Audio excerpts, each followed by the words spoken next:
Halo kelas kalkulus, kita lanjutkan ya diskusi kita tentang vektor dalam bidang. Kali ini kita akan mendiskusikan fungsi bernilai vektor dan gerak sepanjang kurva.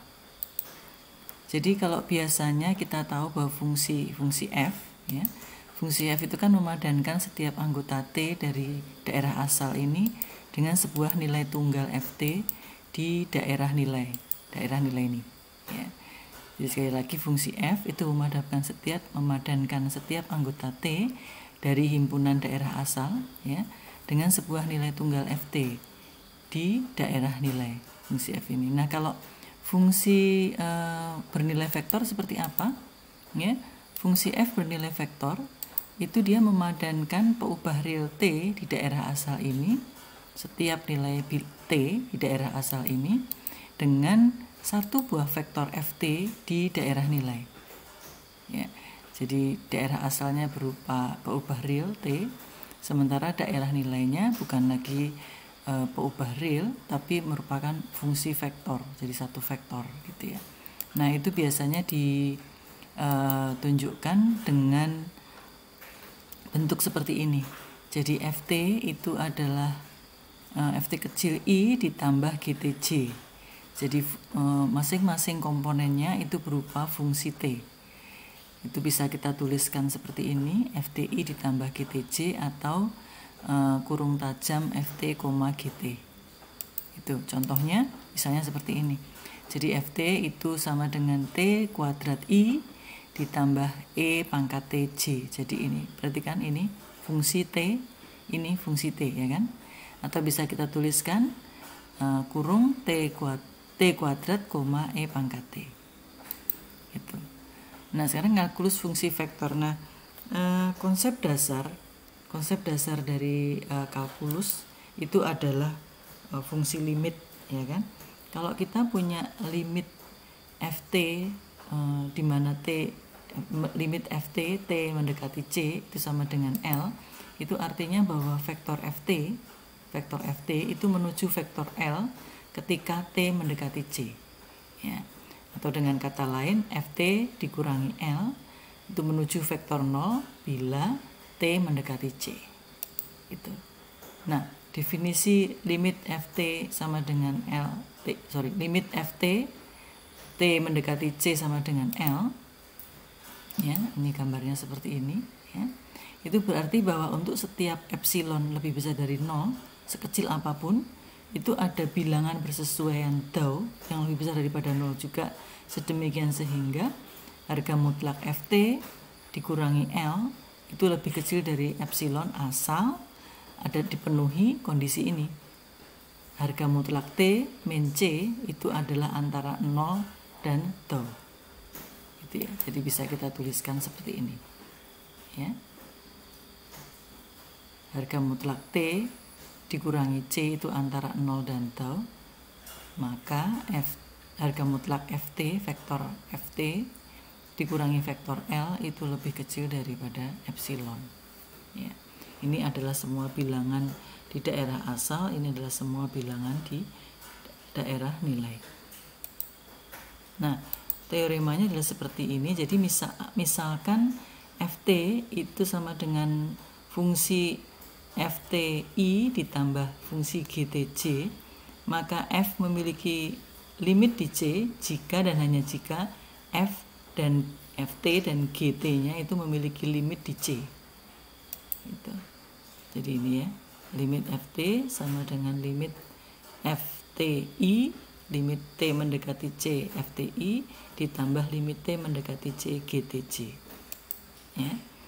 Apabila ft itu sama dengan fti ditambah gtj, maka turunannya itu juga turunan dari f aksen t. Jadi turunan dari ft atau kita bisa sebut dengan f aksen t itu adalah turunan masing-masing komponennya dijumlahkan. Jadi f aksen t itu sama dengan f aksen t kecil ya i ditambah g aksen t j. Atau bisa kita tuliskan juga sebagai kurva komponen f aksen t, g aksen t di dalam kurung tajam ini ya. Contohnya Jadi jika ft itu sama dengan t kuadrat plus ti, jadi ini ft kecilnya, ditambah e pangkat t j, ini gt-nya, ya, ini ft, ini gt. Tentukan f aksen t, turunan pertama ft dan turunan kedua ft, dan sudut antara ini dan ini, ya, ketika t-nya sama dengan 0. Ya. Coba Anda pikirkan dulu solusinya bagaimana. Anda bisa pause dulu videonya. Baik. Jadi turunan pertama dari ini, ya, itu adalah, bisa saya tuliskan seperti ini, ya. T kuadrat plus T, kalau diturunkan bagaimana, Dek? Ini, ya. 2T plus 1. Sementara E pangkat T turunannya tetap E pangkat T, ya. Jadi F aksen T-nya adalah ini. Nah, turunan keduanya adalah ini diturunkan, ya, itu adalah 2T plus 1 kita turunkan terhadap T adalah 2, jadi 2i ditambah turunannya E pangkat TJ tetap E pangkat T, ya. Ini cukup Anda perhatikan depannya ini aja, ya. Jadi kalau T-nya saya masukkan, maka saya masukkan dengan angka 0, T-nya kita masukkan 0, ya. Maka F aksen 0-nya adalah I plus J, karena ini 2 kali 0, 0 ditambah 1, 1, ya kan, 0 tambah 1, 1. Jadi ini I plus E pangkat 0, 1, jadi plus J. Sementara untuk yang ini saya masukkan juga ketika T-nya sama dengan 0, ya. Ketika T-nya sama dengan 0, maka F double aksen 0 adalah 2I plus E pangkat 0 adalah 1. 2I plus J. Nah, masih ingat sudut di antara keduanya, ya, kita menggunakan jadi cos theta itu adalah ini kan vektor, ya, ini vektornya, ini vektornya, gitu. Cos theta itu adalah vektor dot produk dari dua buah vektor tersebut dibagi dengan perkalian magnitude-nya, ya kan, Dik? Masih ingat, ya? Jadi cos theta adalah ini F aksen 0 itu kan tadi 1 plus 1, ya, 1,1, ya kan, sementara ini 2,1. Jadi F0 dot F double aksen 0 adalah 1 kali 2 ditambah 1 kali 1. 1 kali 2 ditambah 1 kali 1. Sementara magnitude-nya ini adalah akar 1 kuadrat tambah 1 kuadrat, kan, akar 2. Sementara magnitude-nya yang ini adalah 2 kuadrat ditambah 1 kuadrat, jadinya 5, ya. Ini hasilnya yang atas, hasilnya adalah 3, hasilnya yang bawah akar 2 kali akar 5, ya. Itu cos tetanya. Jadi tetanya adalah sekitar 18,43 derajat, gitu, ya. Jadi yang ditanyakan itu adalah sudut theta antara vektor ini dan vektor ini. Vektor ini adalah ini, ya kan, 1i plus j, 1j. Vektor ini adalah 2i plus j. Jelas, ya? Oke. Jadi andaikan teorema berikutnya adalah andaikan f dan g adalah fungsi vektor yang dapat diferensialkan seperti tadi, ya. Sementara h adalah suatu fungsi bernilai real, jadi bukan vektor tapi fungsi real yang dapat didiferensialkan juga, dan c adalah sebuah skalar, maka teoremanya setidaknya ada 5 ini, ya. Jadi turunan ft plus gt itu adalah f aksen t plus g aksen t, ya. Ini ada turunan, lambang turunan t dari ft plus gt adalah f aksen t plus g aksen t. Kemudian turunan cft terhadap t itu adalah c-nya bisa dikeluarkan, itu c dikalikan dengan f aksen t. Sementara turunan dari ht kali ft, ya, perhatikan bahwa ht ini adalah fungsi nilai real bukan vektor, yang sementara ini adalah vektor. Nah, tetap berlaku duv udif itu, Dek. Ingat kan, turunan dari perkalian dua buah fungsi, ya, maka dia adalah HT kali turunan FT ditambah turunan HT kali FT. Ya, jadi nanti ini ya udah fungsi dikalikan dengan vektor, ya. Dan mungkin ini juga fungsi dikalikan dengan vektor. Sementara turunan dari dot produk FT kali GT dot GT itu adalah sama. Jadi FT pakai prinsip Duvet-Udiv ya, ya. Turunan dari dua buah fungsi itu adalah FT kali turunan fungsi yang kedua ditambah fungsi yang kedua kali turunan fungsi yang pertama. Yaitu. Jadi ini dan ini itu adalah kita sudah tahu rumusnya. Kemudian turunan F kali HT. Nah, ini chain rule ini kita gunakan chain rule. Itu artinya turunan dari HT kali turunan HT-nya sendiri. Ya. Turunan vektor HT ya, ya. Turunan vektor HT fungsi F HT dikalikan dengan turunan dari HT ya. Kita tahu bahwa ini adalah aturan rantai. Nanti kita coba, bisa Anda coba sendiri nanti soal-soal latihannya ya, untuk membuktikan teorema-teorema ini. Nah, ini salah satu contohnya. Jadi kalau ada FT sama dengan T kuadrat I ditambah E pangkat min TJ, tentukan turunan dari T pangkat 3 FT. Nah, ini HT-nya tadi, Dek. Ya, ini bukan vektor, tapi fungsi bilangan real. Kemudian yang persoalan B, tentukan integral FT dt dari 0 sampai 1. Coba silahkan di pause dulu. Nah, Anda coba kerjakan.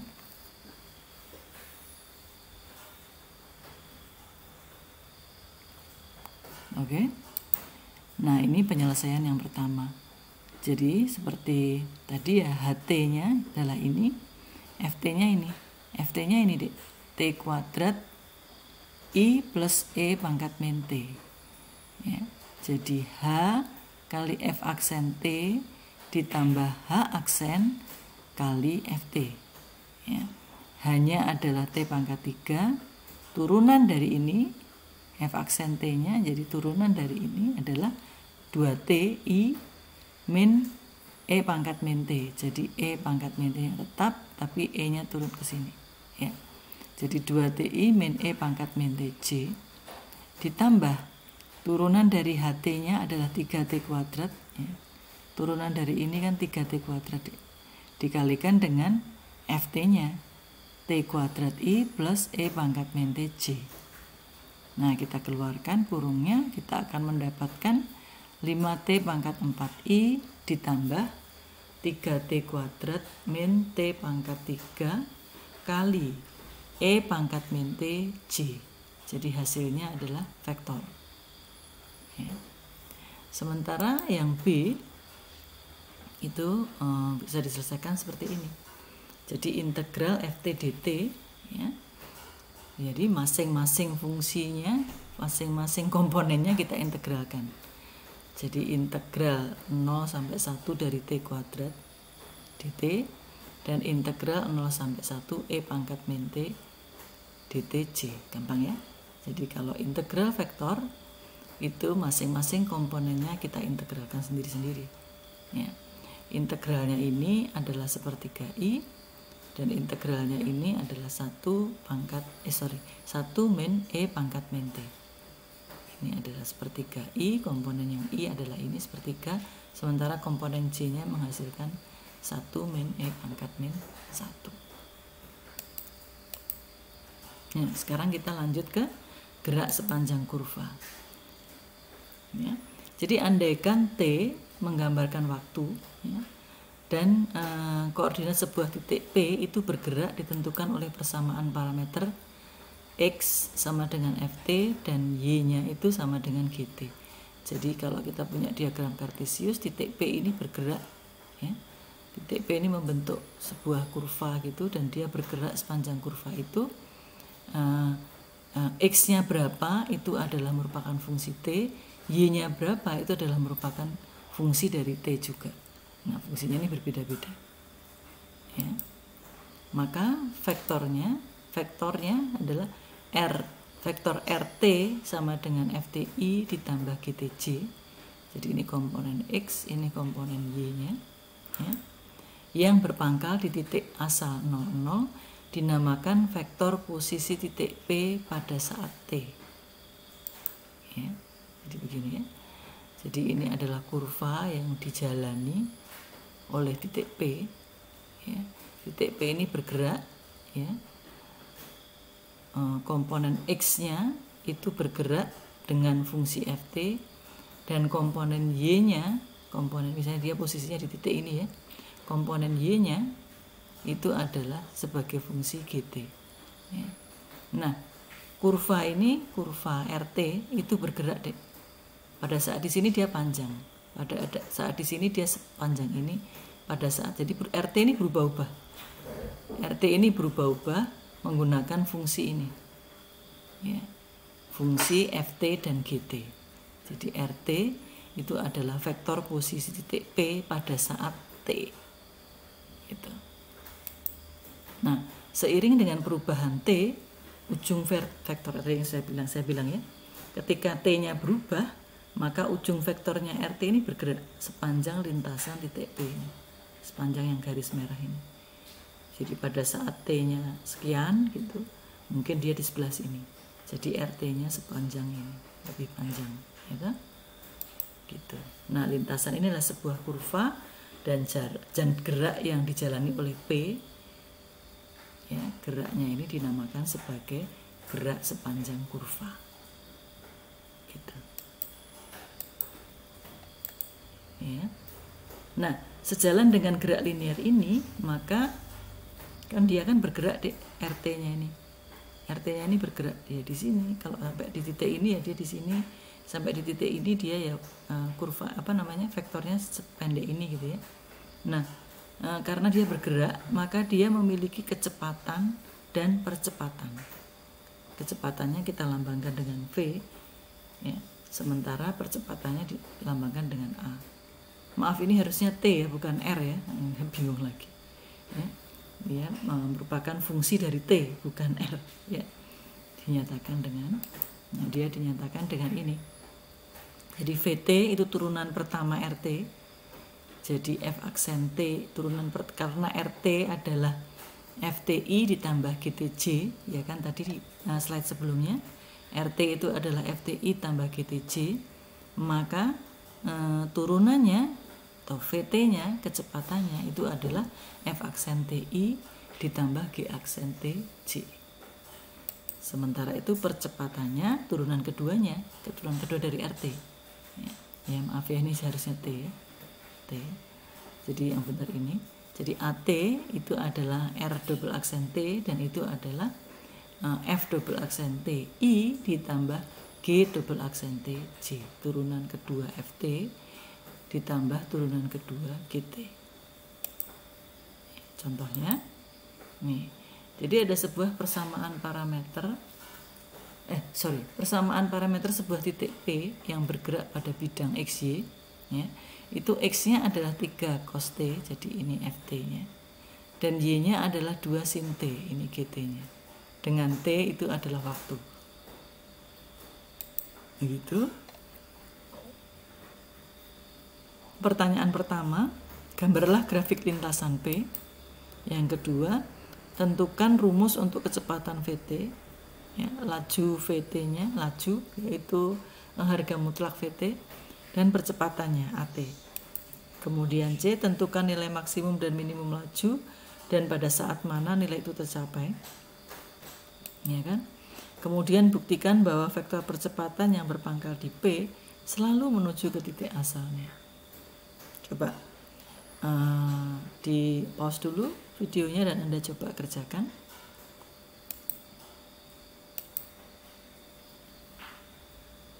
Oke, baik. Nah, persamaan itu ya, persamaan tadi X itu sama dengan berapa tadi dek? Sorry saya ulang lagi ke depan ya. X itu sama dengan 3 cos T dan Y itu adalah 2 sin T ya kan dek ya. Nah ini kalau saya kuadratkan ya, X kuadrat ditambah Y kuadrat kan artinya 9 3 ya, 9 cos kuadrat T ditambah 4 sin kuadrat T ya kan. Nah itu bisa saya sederhanakan ya menjadi seperti ini ya. Karena tadi yang sebelah sini itu adalah cos kuadrat T ditambah sin kuadrat T dan itu sama dengan 1. Ingat, persamaan yang bentuknya seperti ini itu adalah persamaan elips. Jadi persamaan elips ya, gerak sepanjang jadi P itu bergerak sepanjang elips ini deh. Bergerak sepanjang elips ini. Ya. Ininya adalah ya berapa, ininya berapa ya. Dan kita punya, karena dia bergerak sepanjang lintasan ini, kita punya kecepatan dan percepatan. Nah, vektor posisinya itu RT-nya itu adalah XI ditambah YJ. XI ditambah YJ. X-nya tadi adalah 3 cos T dan Y-nya adalah 2 sin T. Nah, ini vektor posisinya. R-nya. Jadi ini ada R ya, ke sana ya. Harusnya saya gambarkan panah gitu. Ini R-nya, ini R-nya. Pada saat di sini R-nya pendek. Pada saat ini R-nya yang paling panjang. Ya, Adik. Dan R itu merupakan fungsi T. Nah, VT-nya itu adalah turunan pertama dari ini, tentu saja adalah min 3 sin T. Yang ini turunannya adalah 2 cos T. Sementara ini lajunya, laju berarti harga mutlaknya VT. Jadi 9 min 3 kuadrat sin kuadrat T. 9 sin kuadrat T ditambah 2 kuadrat cos kuadrat T, 4 cos kuadrat T. Jadi sama dengan akar 5 sin kuadrat T plus 4. Ya. Lalu AT-nya itu adalah turunan kedua dari ini. Jadi ini diturunkan lagi. Min 3 sin T I ditambah 2 cos T. J itu kalau diturunkan, ini kalau diturunkan menjadi min 3 cos T. Sementara kalau ini diturunkan menjadi min 2 sin T. Ya, ini persamaan AT-nya. Ya, ini AT, ini VT. Nih. Nah, karena laju ditentukan oleh akar tadi ya, lajunya tadi kan akar 5 sin kuadrat T plus 4. Maka nilai maksimumnya adalah 3 pada sin T plus minus 1. Kurang lebih sin T sama dengan plus minus 1. Ya, dari gambarnya elips aja tadi kan kelihatan. Ya kan, Dek ya? Jadi elips itu persamaan umumnya kan X kuadrat per A kuadrat ditambah Y kuadrat per B kuadrat sama dengan 1. Jadi ini A-nya, ini B-nya. Ya. A-nya adalah 3 tadi. Nilai maksimumnya adalah 3 pada saat sin T-nya sama dengan plus minus 1. Ya.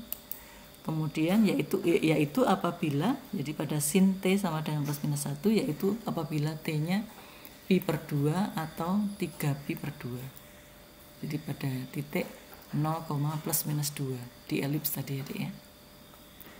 Kemudian laju minimumnya yaitu 2 dicapai pada saat sin T sama dengan 0.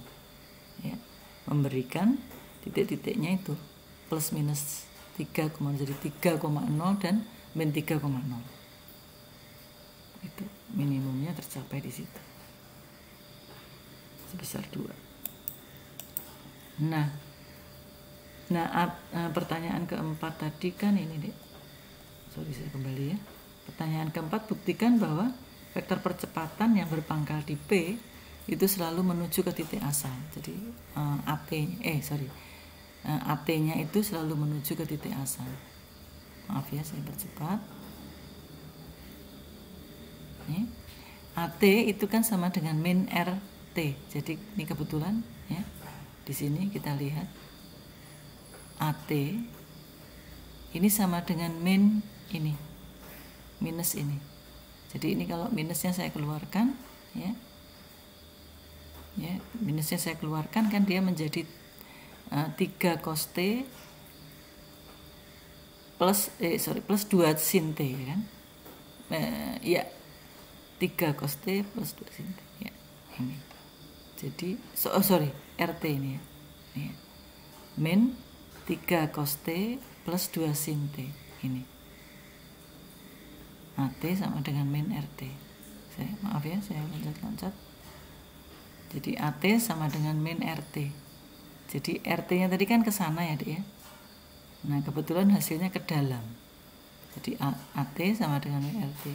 Bila pangkal AT kita ambil di P, vektor ini akan mengarah dan ujungnya akan tepat di titik asal.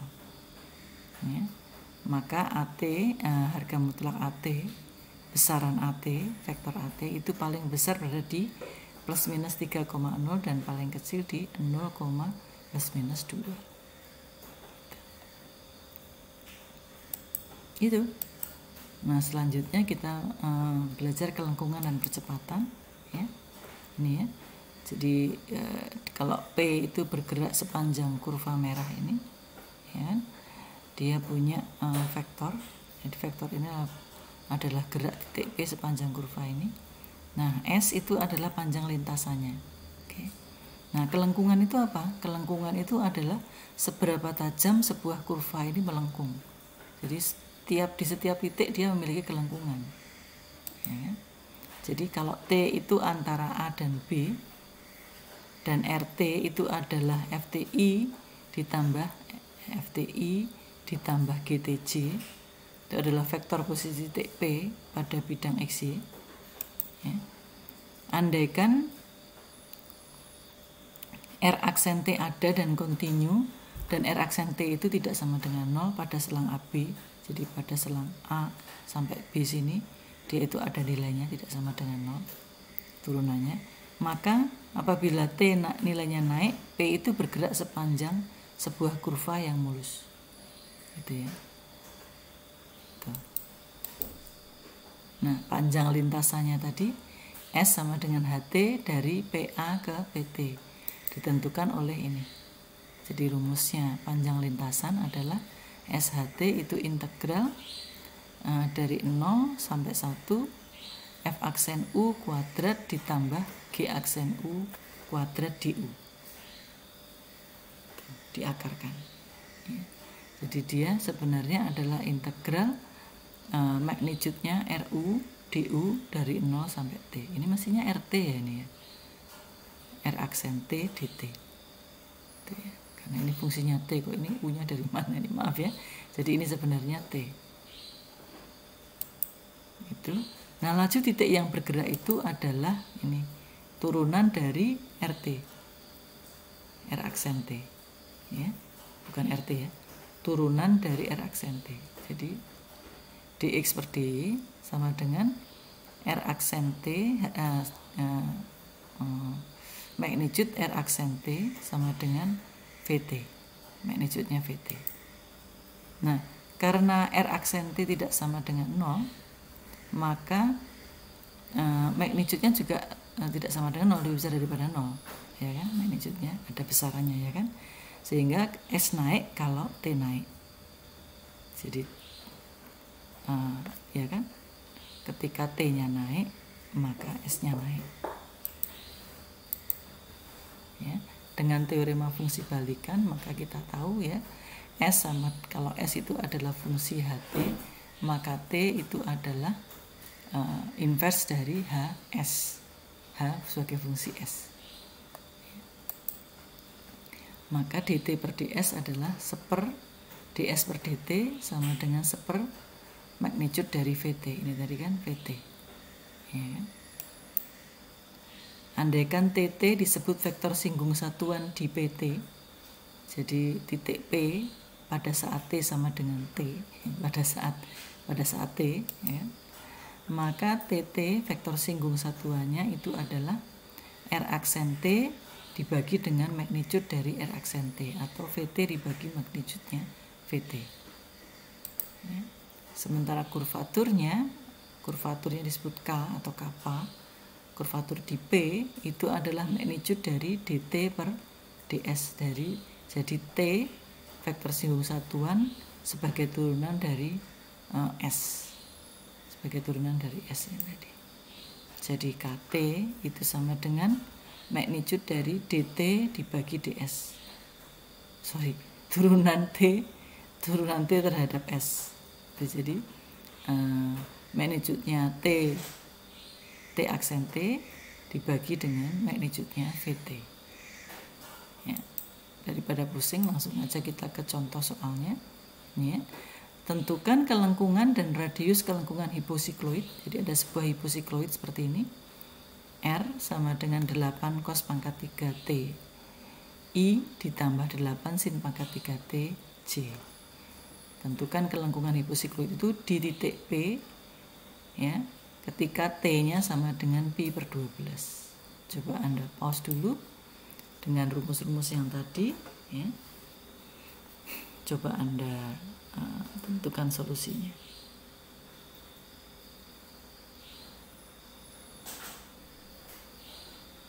Oke, kita lanjutkan. Jadi untuk T antara 0 sampai pi per 12, VT-nya itu adalah turunan dari RT, turunan pertama dari RT. Jadi 8 kali 3 ya, turunannya cos adalah minus min sin ya kan ya. Jadi ini adalah min 24 cos kuadrat T sin T I ya. Ingat FT dikalikan dengan turunannya dia sendiri, turunannya kan sin, turunannya cos kan sin ya. Jadi min 24 cos kuadrat T sin T I ditambah sama ya. Ini kan ini pakai aturan berantai sehingga kita dapatkan ini turunannya 8 kali 3 24 sin kuadrat T, turunannya sin adalah cos T J ya. Nah magnitude-nya adalah ini kuadrat ditambah ini kuadrat diakarkan. Jadi 24 sin T cos T ya. Kemudian dari rumus tadi kita dapatkan TT-nya ya. Saya ulang ya, maaf saya balik ke depan. TT-nya itu adalah VT dibagi harga mutlak dibagi magnitude-nya VT, besaran VT ya. Jadi ini dibagi ini. Jadi TT itu adalah ini dibagi ini sama dengan min cos TI ditambah sin T J. Masing-masing suku kita bagi dengan ini ya. Tinggal min cos T, yang ini dibagi dengan ini tinggal sin T. Nah turunannya ini, turunannya TT itu adalah sin T I plus cos T J. Nah, jadi kita tahu bahwa kappa atau kurvaturnya itu adalah ini ya, magnitude-nya atau besarannya T aksen T dibagi dengan besaran VT ya. Jadi kita sudah cari di slide sebelumnya T aksen T-nya adalah itu tadi, lalu kalau di besarannya itu hasilnya adalah seperti ini. Besaran dari VT jadi 24 sin T cos T.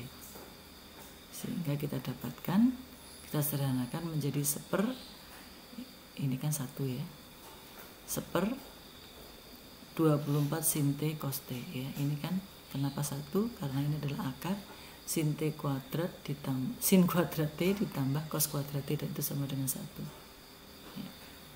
Akar 1 1. Nah itu, nah ketika ini sin T cos T itu kan sin 2T. Jadi ini seper 12 sin 2T. Nah ketika T-nya itu adalah pi per 12, maka K-nya kappa atau kurvat ya, K-nya kappanya adalah seper 12 kali setengah sin 2T, maka itu sama dengan seper 6 ya. Jadi K-nya adalah seper 6, maka R-nya adalah R-nya Pi per 12 adalah 6. Begitu. Terima kasih. Ya, semoga bermanfaat.